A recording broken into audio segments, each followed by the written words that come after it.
The carburetor on the '72 Chevelle was giving me grief again, but that's what you get when you buy classic cars from people who think motor oil is optional. I was elbow deep in grease at 11:30 on a Thursday night when I heard Olivia's voice drifting down from her bedroom window above the garage.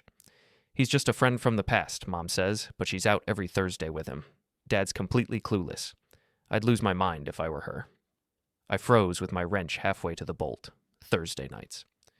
Lauren's Thursday nights had become sacred territory over the past few months. Book club, she'd said. Then it was yoga class. Last week it was helping her coworker catch up on quarterly reports. Just a friend from the past. The words echoed in my head as I wiped my hands on an old shop rag. Apparently Thursday had become National Appreciate Your Past Friends Day, and nobody had sent me the memo. I'm Jack Haynes, 41 years old, and I fix things for a living. Cars mostly, but I've been known to restore the occasional motorcycle or boat engine when the price is right. Lauren always said I had magic hands when it came to machinery. Funny how she never mentioned I might need those same hands to hold our marriage together. The house was dark when I walked in through the kitchen door. Lauren's purse sat on the counter next to her phone, which was plugged into the charger. She must have forgotten it when she rushed out for her mysterious Thursday evening plans. The screen lit up as I passed, showing 3 missed calls from Nate E. Nate E. Not a name I recognized from her usual contacts. I should have walked away. Should have gone upstairs, showered off the grease, and pretended I hadn't heard anything. But 22 years of marriage had taught me to trust my instincts, and right now they were screaming louder than a blown head gasket. The phone buzzed with a text message. The preview showed just enough to make my hands shake. "Missing you already. Last night's hotel room felt empty after you left." Hotel room. Last night was Wednesday. Lauren had said she was visiting her sister in Springfield. Her sister who lived 40 minutes away and had 3 guest bedrooms. I took photos of the text thread with my own phone, my hands surprisingly steady despite the earthquake happening in my chest. 3 months of messages. Pet names I hadn't heard in years. References to places they'd been together, intimate jokes, and enough evidence to fill a courtroom. The credit card statements were easier to find than they should have been. Lauren had always been organized, but she'd gotten sloppy.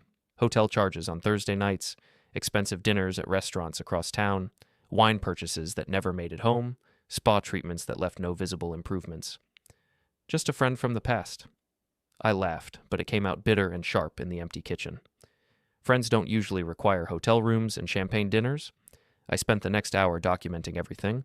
Screenshots, photos, dates, and times. If Lauren wanted to play games, she'd pick the wrong opponent. I'd been fixing broken things my whole life, and I knew the difference between something worth repairing and something that needed to be scrapped entirely. The front door opened at 12:45. Lauren's heels clicked across the hardwood floor, and I heard her pause in the kitchen doorway. I was sitting at the table with a cup of coffee and her phone in front of me. "You forgot something," I said without looking up. "Oh, thanks. I was wondering where I left it." Her voice was light, casual, like she was commenting on the weather. She reached for the phone, but I slid it just out of her reach. "Nate called, 3 times, seemed urgent." The color drained from her face, but she recovered quickly. "He's just a friend from work, probably needs help with the Henderson account." "At midnight on a Thursday?" You know how these insurance cases can be. Deadlines don't care about normal business hours. I nodded slowly, like I was considering her explanation. Must be a dedicated coworker, the kind who books hotel rooms to discuss quarterly reports. Lauren's mouth opened and closed like a fish pulled from water.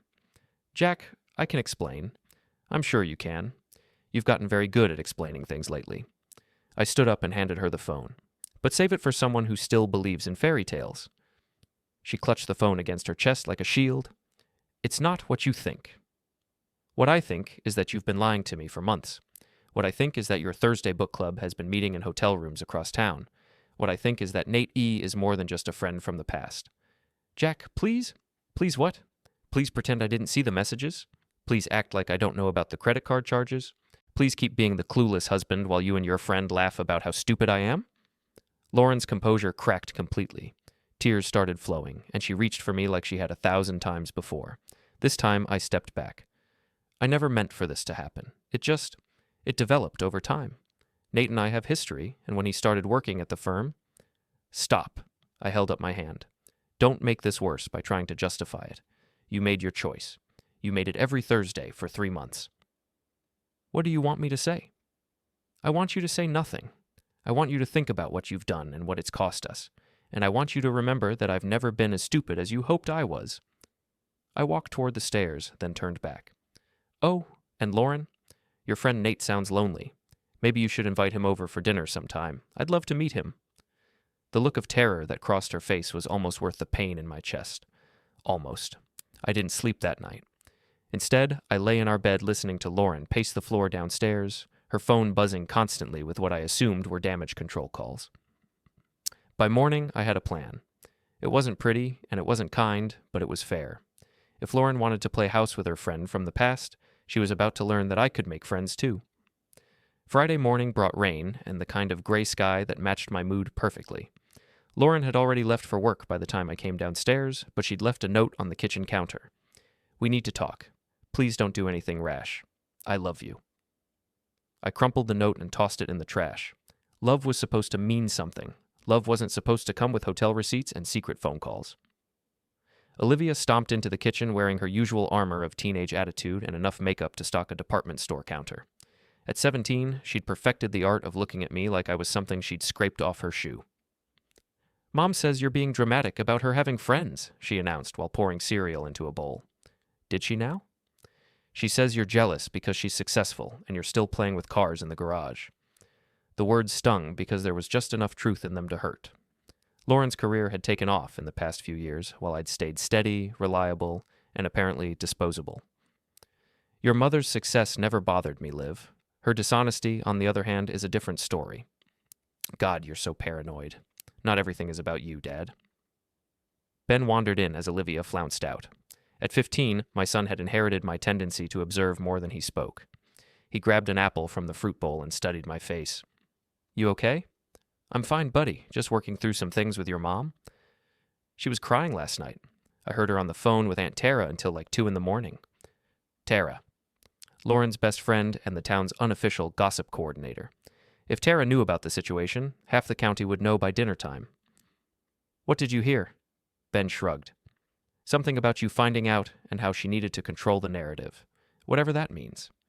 Control the narrative. Lauren was already working on damage control, spinning the story to make me look like the unreasonable husband who couldn't handle his wife having male friends. After the kids left for school, I sat in my kitchen with a fresh cup of coffee and Lauren's work directory. Finding Nate Ellison's contact information took about 30 seconds. The company website even had staff photos. He looked exactly like what I'd expected. Young, athletic, with the kind of smile that probably worked well on married women going through midlife transitions. I dialed his number before I could change my mind. Nate Ellison. Hi, Nate. This is Jack Haynes, Lauren's husband. The silence on the other end stretched long enough for me to count my heartbeats. Oh, hi, Jack. Lauren's mentioned you. I'm sure she has. Listen, I'm calling because Lauren told me you're new in town and don't know many people yet. That's right. Well, we'd love to have you over for dinner sometime. Lauren speaks so highly of you, and I always enjoy meeting her coworkers. Another pause.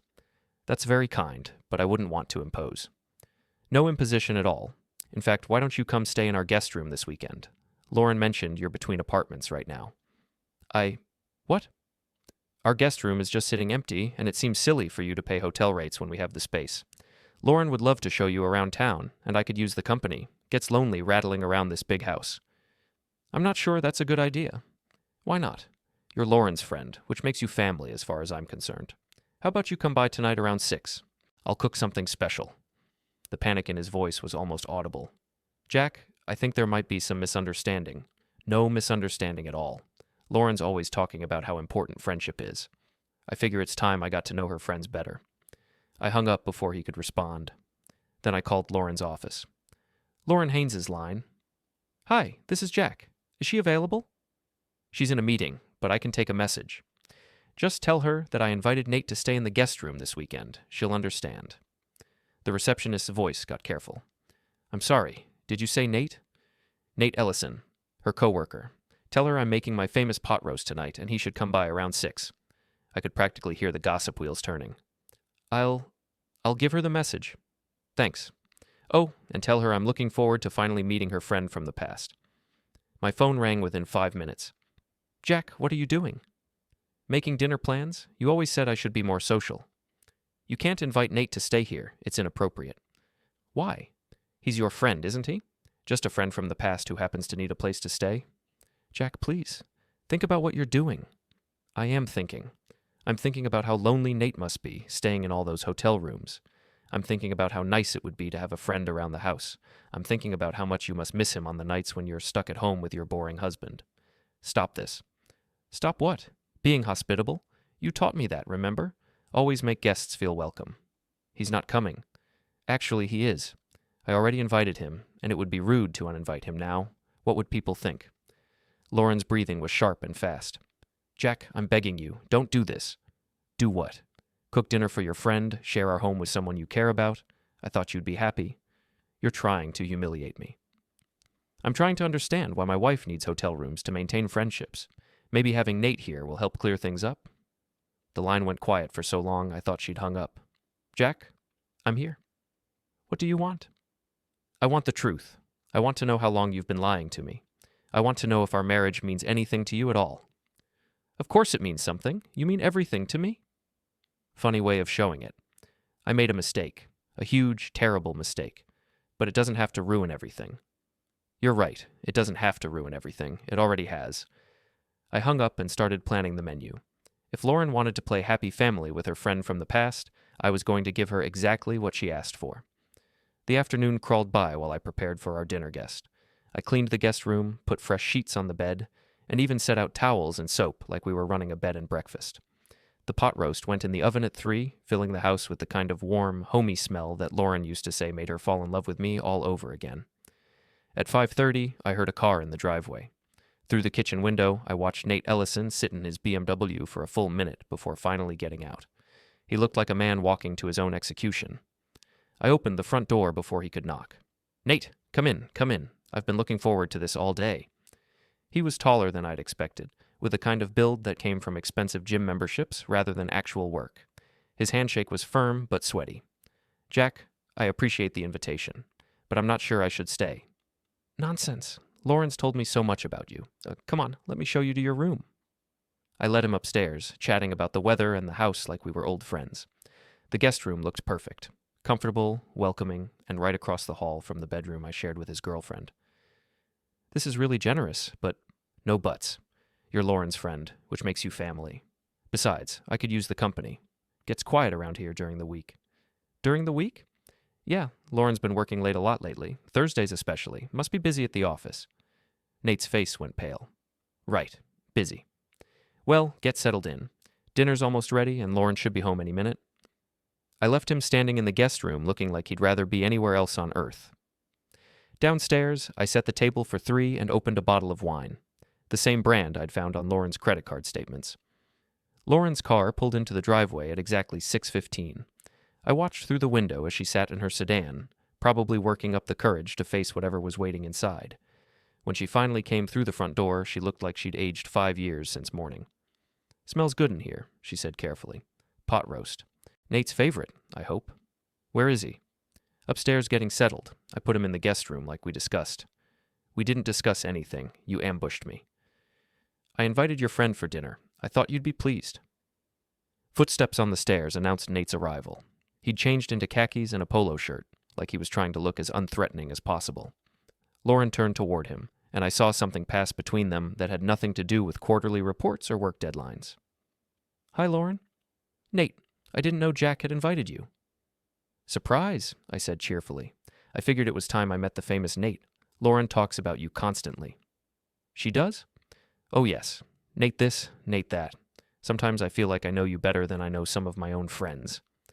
Lauren shot me a warning look, but I was just getting started. Come on, let's eat. I want to hear all about how you two know each other. Dinner was a masterpiece of uncomfortable silence, punctuated by my relentlessly cheerful conversation. I played the part of the oblivious husband perfectly, asking innocent questions that made both Lauren and Nate squirm in their chairs. So, Nate, Lauren mentioned you two have history. How far back do we go? Nate glanced at Lauren before answering. We knew each other in college. Lost touch for a while. College sweethearts? Jack? Lauren warned. What? I'm just making conversation. It's sweet that you reconnected after all these years.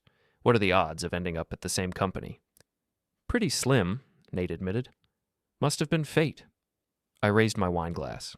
To old friends and new beginnings. Neither of them touched their glasses. This pot roast is delicious, Nate said, clearly desperate to change the subject. Family recipe. Lauren's grandmother taught it to her, and she taught it to me. We've been making it together for 20 years. 22, Lauren corrected quietly. Right, 22 years. Amazing how time flies when you're happy. The barb hit its target. Lauren flinched and pushed food around her plate without eating.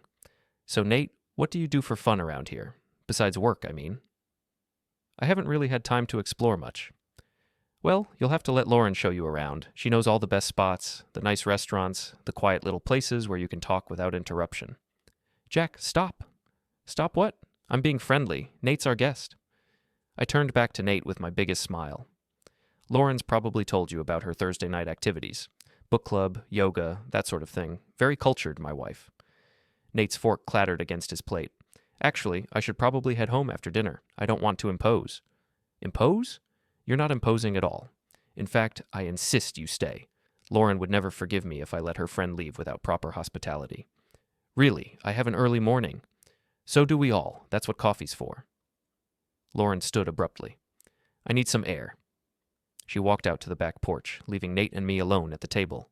I poured myself another glass of wine and studied my guest. She's upset, Nate said. Is she? I hadn't noticed. Look, Jack, I think there's been some misunderstanding. Has there? What kind of misunderstanding? Nate shifted in his chair. About my relationship with Lauren. What about it? We're just coworkers. And old friends. Don't forget that part. Right, old friends. The kind of old friends who book hotel rooms together? The color drained from Nate's face. What? I pulled out my phone and showed him the screenshots I'd taken. The Marriott downtown, the Hilton on 5th Street, the boutique place out by the lake. You two have quite the social calendar. Nate stared at the screen like it might bite him. Jack, I can explain. I'm sure you can, but I'm more interested in what Lauren has to say. I walked to the back door and called out, Honey, could you come back inside? Nate has something he wants to share with us. Lauren returned, looking like she was walking to her own funeral. She took one look at my phone on the table and sank into her chair. Well, I said, this is awkward. My wife and her friend have been meeting in hotel rooms for months, and somehow I'm the last to know. Help me understand how this works. Jack, please? Please what? Please pretend I'm still the clueless husband? Please act like I don't have 3 months of evidence sitting right here on the table? Nate cleared his throat. Maybe I should go. Oh no, you're not going anywhere. You're Lauren's friend from the past, remember? The one she's been helping with work projects every Thursday night.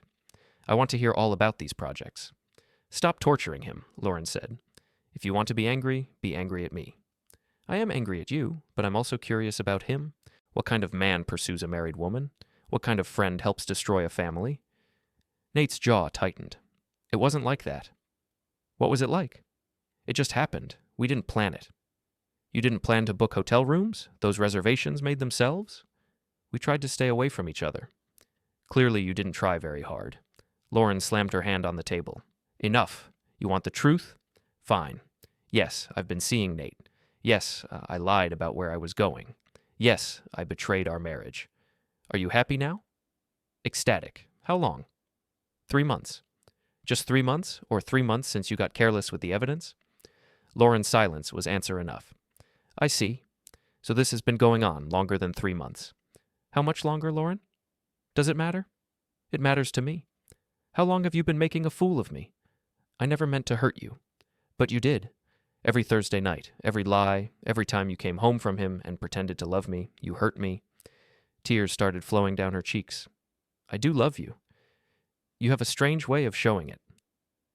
I stood up and started clearing the table, stacking plates with deliberate care. Well, this has been enlightening. Nate, your room is upstairs whenever you're ready. Lauren, I'll be in the garage if you need anything. Jack, wait. Wait for what? More lies? More explanations about how this just happened? I think I've heard enough for one night. I walked toward the kitchen, then turned back. Oh, and Nate, welcome to the family. Make yourself at home. In the garage, I sat in the driver's seat of the Chevelle and tried to process what had just happened. The confrontation had gone better than expected. Lauren's mask had finally slipped completely, and Nate looked like he wanted to disappear into the floor. But this was just the beginning. They thought the worst was over, thought they could weather this storm and move on. They had no idea what was coming next. Through the window, I could see them in the kitchen, heads together in urgent conversation, planning their next move, probably, deciding how to handle the crazy husband who'd forced them into the open. Let them plan. I had plans of my own. My phone buzzed with a text from an unknown number. "This is Tara. We need to talk." Lauren's best friend, the one Ben had mentioned. The woman who'd been coaching Lauren through damage control at 2 a.m. I typed back, "Nothing to talk about. Everything's out in the open now." "You don't understand the situation." "I understand it perfectly. My wife is cheating with her coworker, and you've been helping her cover it up. There's more to this than you know." "Such as?" "Meet me tomorrow. The Anchor, noon." The Anchor was the town's main gossip hub, a bar where everyone knew everyone else's business. If Tara wanted to meet there, she was either very confident or very stupid.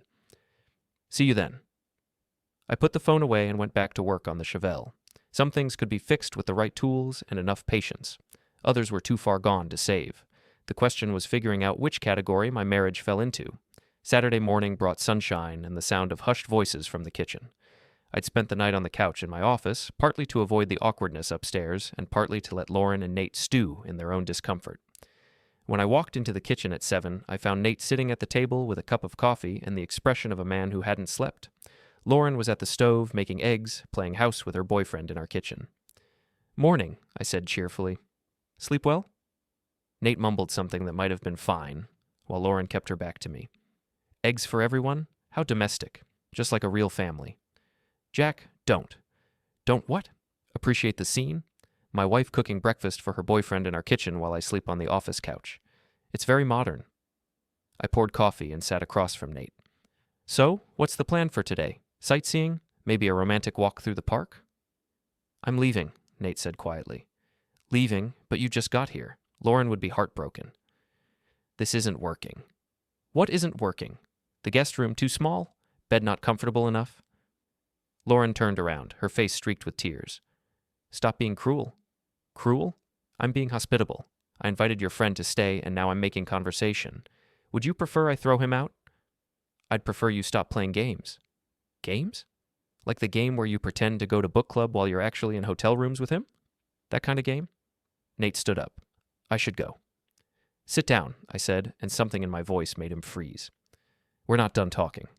"Jack," I said, "sit down." He sat. Lauren moved closer to him, a protective gesture that would have been touching if it wasn't happening in my kitchen. "Here's what's going to happen," I continued. "Nate's going to finish his breakfast, and then we're all going to have an honest conversation about the future." "What future?" Lauren asked. "That depends on how honest you're willing to be." I pulled out a manila folder I'd prepared the night before. 3 months of documentation, printed and organized with the kind of attention to detail that had made me good at my job. "Let's start with Thursday, March 15th. You told me you were at book club discussing some romance novel. According to your credit card, you were at the Marriott downtown. Room service for 2, champagne, the works." I flipped through pages. "March 22nd, yoga class that ran late. Except the yoga studio closes at 9 and you didn't come home until midnight. Hotel charge at 11:15. "Stop," Lauren whispered. "March 29th, helping a coworker with reports. Dinner for 2 at Romano's, the place where we had our anniversary dinner 5 years ago. Nice touch." Nate was staring at the papers like they were evidence at his murder trial. "April 5th, April 12th, April 19th. Every Thursday, like clockwork. You built a whole second life, Lauren. A life that didn't include me. It wasn't supposed to happen this way." "How was it supposed to happen?" She looked at Nate, then back at me. "I don't know. I just know I was unhappy." "Unhappy with what?" "With us. With this life. With feeling invisible." "So you decided to become visible to someone else." "It wasn't that simple. It seems pretty simple to me. You met an old boyfriend, decided the grass was greener, and started watering his lawn instead of ours." Nate finally spoke. "She was lonely, Jack. You work all the time. You never talk to her. Don't." I pointed at him. "Don't you dare try to justify this by blaming me. You knew she was married. You knew she had kids. You pursued her anyway." "She pursued me." Lauren gasped. "Nate." "What?" "It's true. You're the one who suggested meeting for drinks.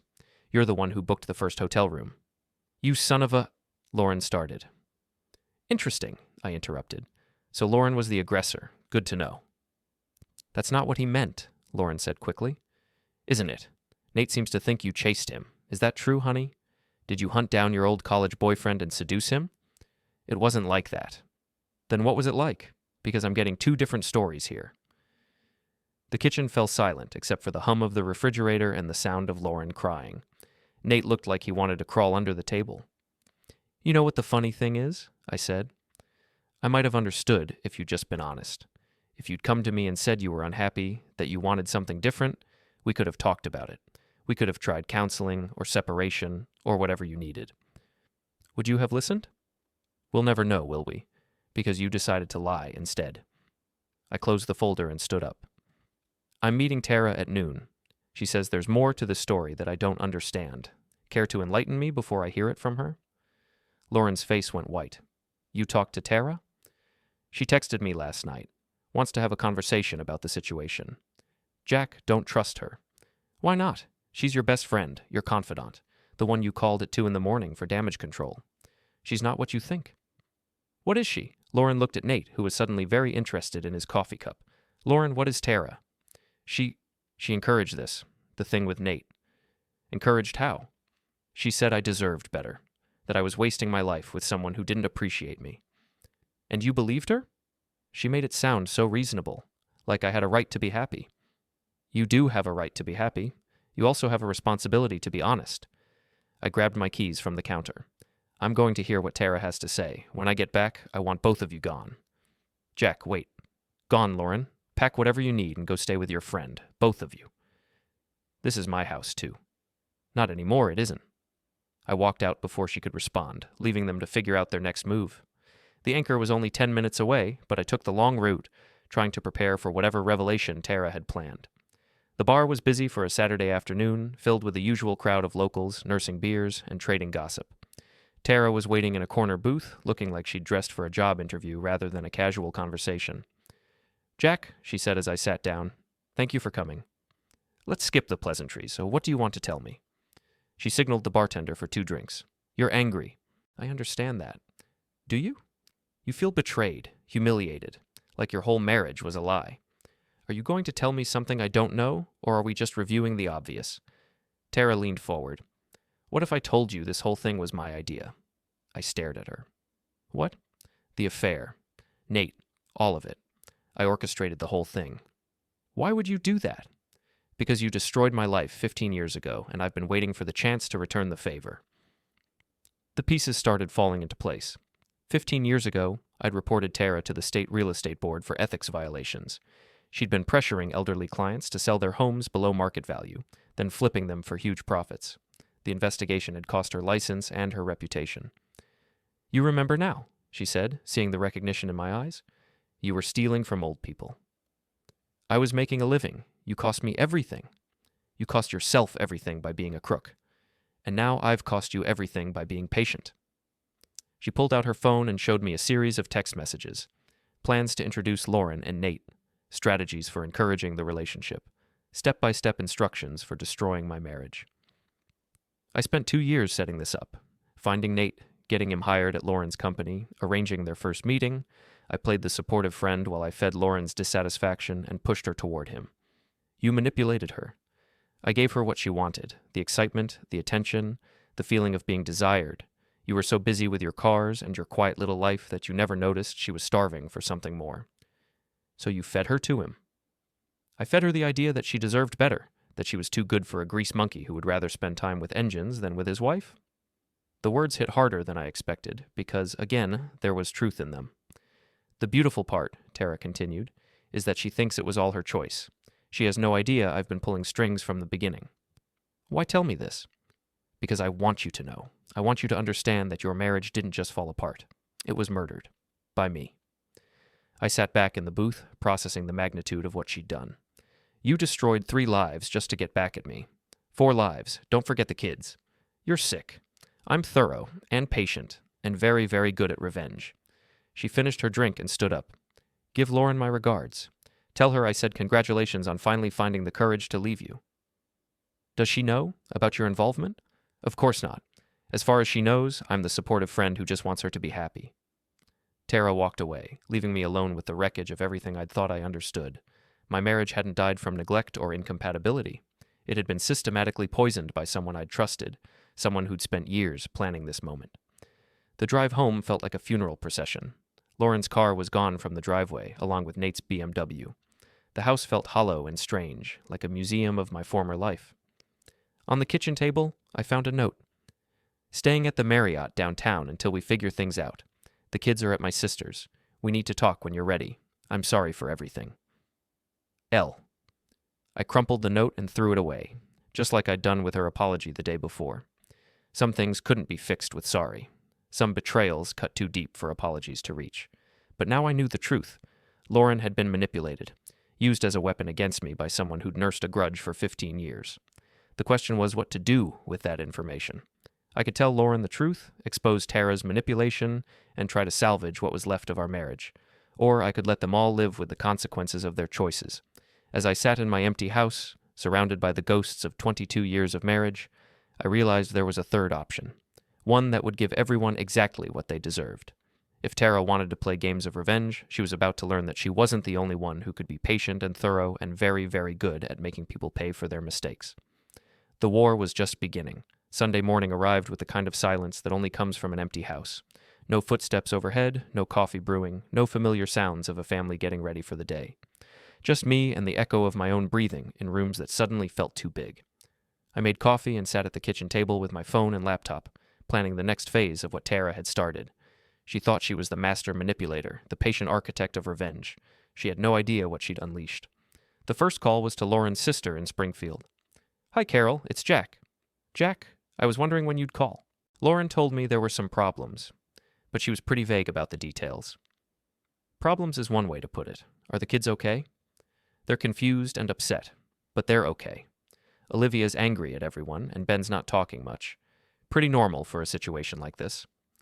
Can I talk to them? Of course. Let me get Ben first. My son's voice was small and careful when he came on the line. Hi, Dad. Hey, buddy. How are you holding up? I'm okay. Are you and Mom getting divorced? The question hit like a punch to the stomach. I don't know yet, Ben. We're working through some things. Is it because of that guy, Nate? Partly, but it's more complicated than that. Mom's been crying a lot. She keeps saying she made a mistake. She did make a mistake. A big one. But that doesn't mean everything is ruined forever. Do you still love her? I closed my eyes. I love the person I thought she was. I'm not sure that person exists anymore. She's still Mom. You're right. She's still your mom, and that won't change no matter what happens between us. Olivia was less receptive when she got on the phone. This is all your fault, she said without preamble. How do you figure that? You drove her away. You never paid attention to her. Never made her feel special. She had to find someone who would. Is that what she told you? She didn't have to tell me anything. I have eyes. I could see how unhappy she was. And cheating was the solution? Maybe if you'd been a better husband, she wouldn't have had to look somewhere else. The words stung because Olivia believed them completely.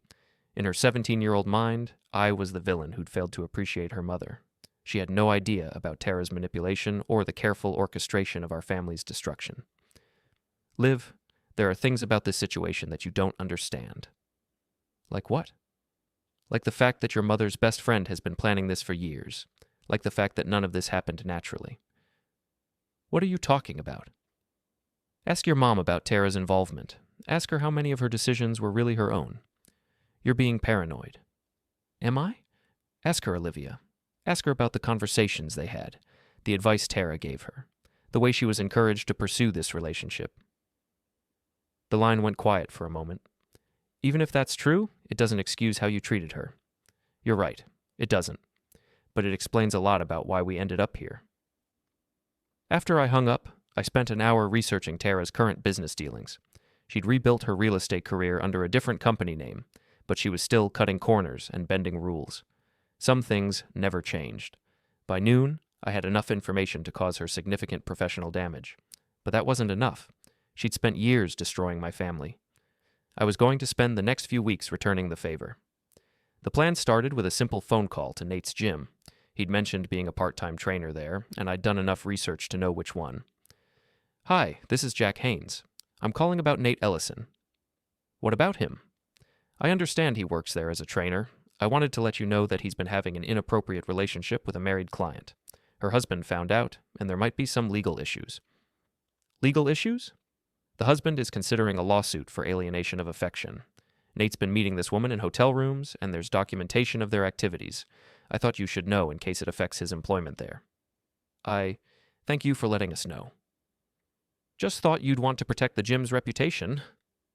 The second call was to Lauren's former boss at the insurance company. Mr. Peterson, this is Jack Haynes, Lauren's husband. Jack, how are you? I was sorry to hear about Lauren's resignation. Resignation? She didn't tell you? She submitted her resignation Friday afternoon. Said she needed to deal with some personal issues. Lauren had quit her job. The job she'd claimed was so important, so fulfilling. The job that had supposedly brought her and Nate together. I'm calling because I thought you should know about the circumstances surrounding her resignation. Oh? She's been having an affair with Nate Ellison. They've been meeting in hotel rooms during work hours, using company time for personal activities. I have documentation if you need it for your files. That's very serious. I thought you'd want to know, especially if Nate is still employed there. He won't be for long. The third call was to the Marriott downtown. I'd like to speak to your manager about a guest complaint. What seems to be the problem? My wife and her boyfriend have been using your hotel for their affair. They've been loud, disruptive, and I have reason to believe they've been engaging in activities that violate your guest policies. Sir, I'm not sure what you want us to do about that. I want you to flag their names in your system. Lauren Haynes and Nate Ellison. They're not welcome at your property anymore.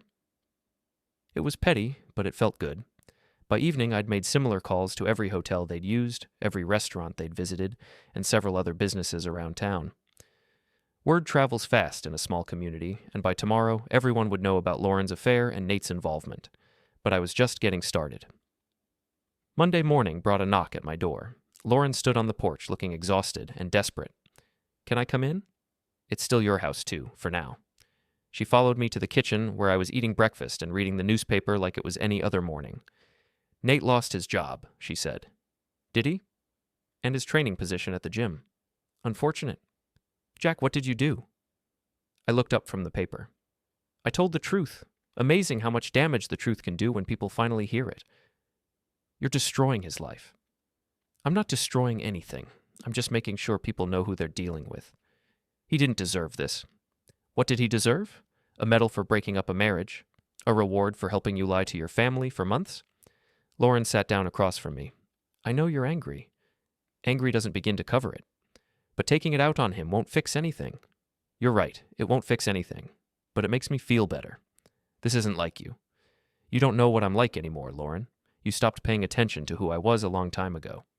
That's not true, isn't it? When's the last time you asked me about my day? When's the last time you cared about what I was thinking or feeling? When's the last time you saw me as anything other than an obstacle to your happiness? She started crying again. I never meant for it to go this far. How far did you mean for it to go? I don't know. I just know I was lonely and confused, and Tara kept saying, there it is. Tara kept saying what? That I deserved better, that I was too young to settle for a boring life, that if I wasn't happy, I should do something about it. And doing something about it meant cheating on your husband? She said you'd never change, that you'd never see me the way Nate did. How does Nate see you? Like I'm special, like I'm worth pursuing. And I don't? When's the last time you told me I was beautiful? When's the last time you planned a surprise for me or took me somewhere romantic? The questions hung in the air like accusations. She wasn't wrong. I had gotten comfortable, complacent. I'd stopped trying to win her over because I'd assumed I already had her. You're right, I said finally. I stopped making an effort. I took you for granted. Jack, but that doesn't justify what you did. If you were unhappy, you should have talked to me.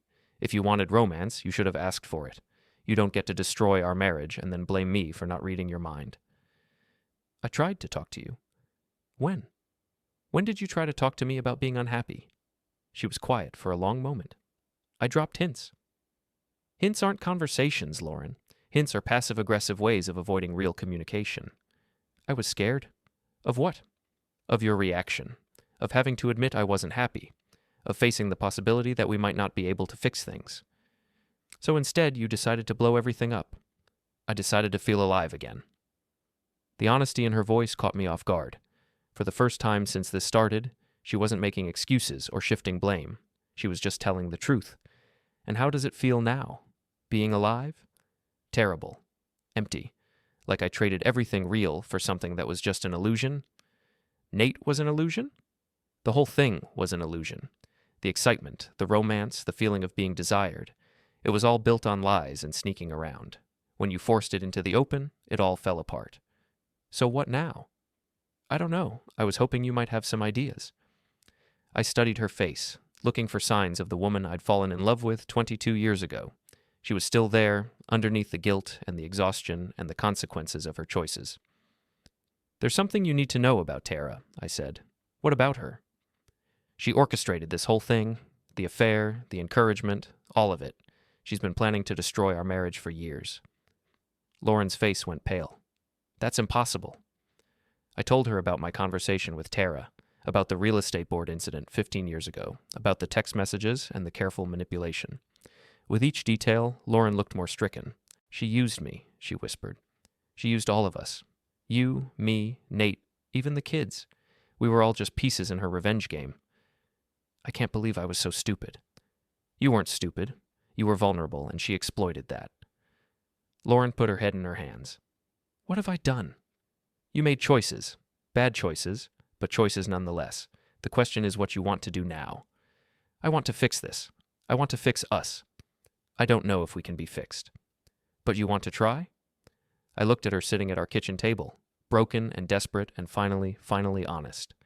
22 years of marriage, 2 kids, a lifetime of shared memories and inside jokes and quiet moments.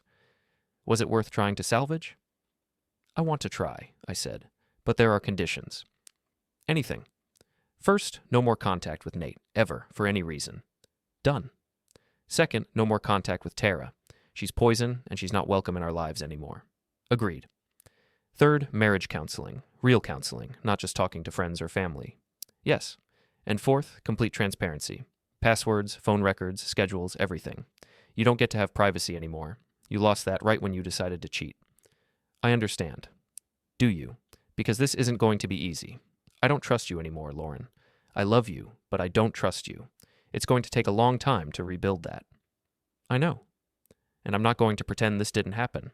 I'm not going to sweep it under the rug or act like everything is fine. You hurt me in ways I didn't know were possible. I know. But I'm willing to try if you are. Really try, not just go through the motions until things get comfortable again. She reached across the table and took my hand. I want to try. I want to earn your trust back. Then let's start with calling the kids and telling them we're going to work on things. And Tara? Leave Tara to me. She wanted to play games of revenge. She's about to learn that she's not the only one who can be patient and thorough. As Lauren went to call the kids, I sat in the kitchen planning the final phase of my war with Tara. She'd spent years destroying my family, and I'd spent days destroying the lives of everyone involved.